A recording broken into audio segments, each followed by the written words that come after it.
İhvana selam, direnişe devam. İhvana selam, direnişe devam. Amerika Birleşik Devletleri, İsrail, Birleşmiş Milletler, cani ve katil Sisi'ye destek veren Batı ülkelerini, Arap Birliği'ni ve diktatör Esad rejimini buradan kınıyor ve lanetliyoruz. Bugün Arakanlı Müslümanlar diri diri yakılıyor.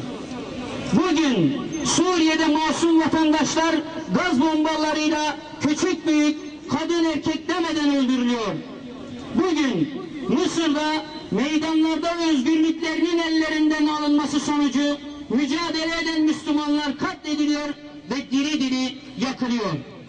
Buradan tüm zalimleri ve işbirlikçilerini kınıyor ve lanetliyoruz. Zalimler ümit için yaşasın cehennem. Zalimler için yaşasın cehennem.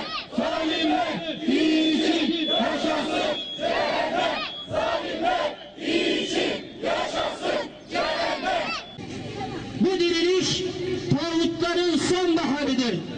Bu diriliş ümmetin dirilişidir. Bu diriliş despotların yıkılışıdır. Bu diriliş ümmetin kıyama kalkmasıdır. Bu diriliş zalimlerin son çırpınışıdır. Bu diriliş ümmetin üzerindeki kara bulutların dağılmasıdır. Bu diriliş dikta ve darbecilerin karanlığa gömülmesidir. Lebeyk, lebeyk, lebeyk Allah. Lebeyk, lebeyk, lebeyk Allah. Allahu Ekber.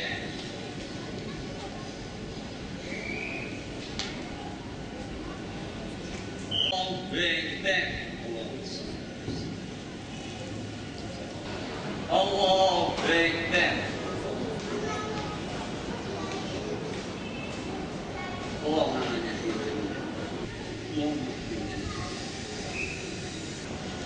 Allahu Ekber. Selamun Aleyküm ve Rahmetullah. Selamun Aleyküm ve Rahmetullah.